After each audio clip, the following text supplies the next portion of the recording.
I'd like to introduce our fourth presenter, Ian Wall. He served 8 years in the Princess Patricias in the 1980s, undertaking tours in Cyprus and Germany. From 93 to 97, he studied illustration at Sheridan College and characterizes his practice as highly representational. For the CFAP, Ian traveled to Europe for the 2004 60th D-Day anniversary. He flew out on a CF flight, visited Juno Beach. Other maneuvers included traveling from Portsmouth back over to France on HMCS Charlottetown. During this time and in the ensuing part of his CFAP work, he created 6 paintings, 2 of which are in the Canadian War Museum collection. Ian lives in Owen Sound and continues to paint portraits and anniversaries of military events. Please welcome Ian Wall. Morning, ladies and gentlemen. My name is Ian Wall, and I did serve in the 2nd Battalion, Princess Patricias. I was very impressed actually with Gertrude Kern's particular painting of Always Patricia, because that's the way I felt. And what I did was I did mostly acrylic on canvas paintings. I was deployed to France for the 60th anniversary of D-Day.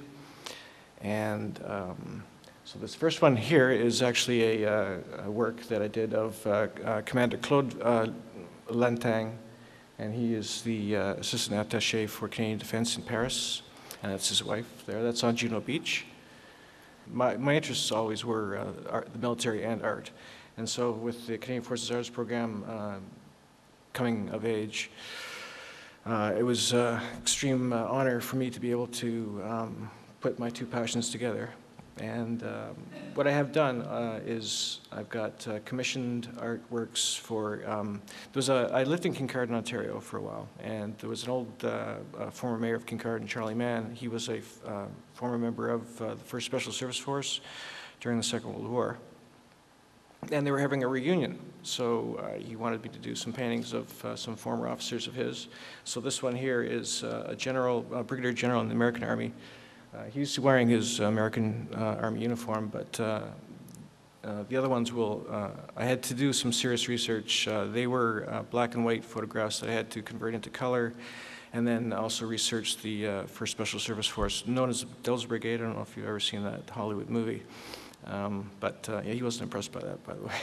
But so I had to convert and do research and put them into their 1st Special Service Force uniforms. And that's one of the officers there.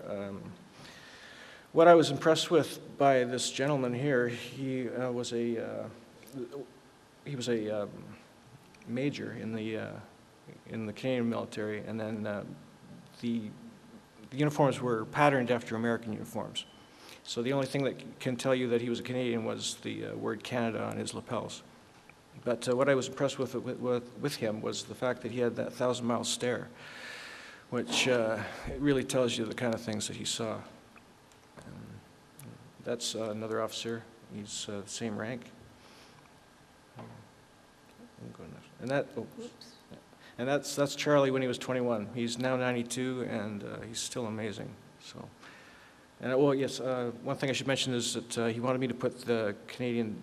They had to wear the American jump wings, so he wanted their Canadian decorations put down in the corner. He gicled. I allowed him to gicler a lot of these paintings that are now currently, some of them anyway, as far as I know, are in Helena, Montana, and up in Petawawa, I believe. And this is during my deployment to Normandy. That's a Navy bandsman. I thought I should include them. And I love to do metal. I love the reflective surfaces in metal, glass, and wood, and plus I love uniforms. So I thought that would be a good painting. That is on the flotilla. When I landed in Normandy, I was first asked if I wanted to get on board HMCS Charlottetown, which was then in Portsmouth. So I took the ferry from Normandy to Portsmouth, England, and then they reenacted the flotilla to Normandy during the 5th and 6th of June, 1944. And that one is just a front image from the bow of HMCS Charlottetown. This is one of the ones that's hanging here in the War Museum. And I called that Tough at Sea, Tough at Watch, because his name was Lieutenant Tuff, Tuff.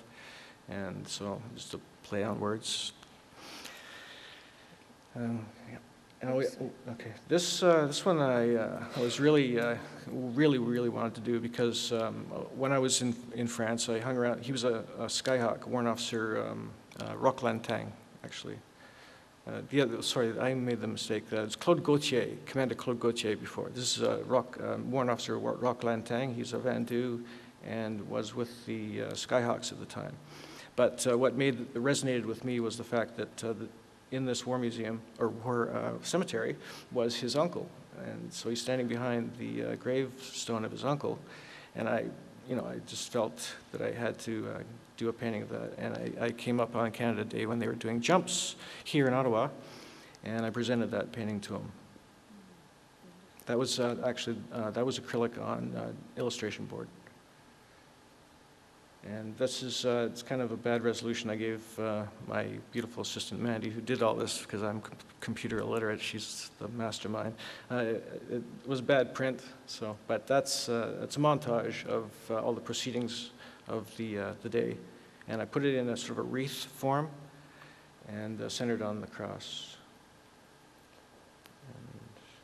Yeah, and this is another one on the HMC of Charlottetown. I was just snapping pictures like crazy, and I loved the way everything was set up, the weapons, and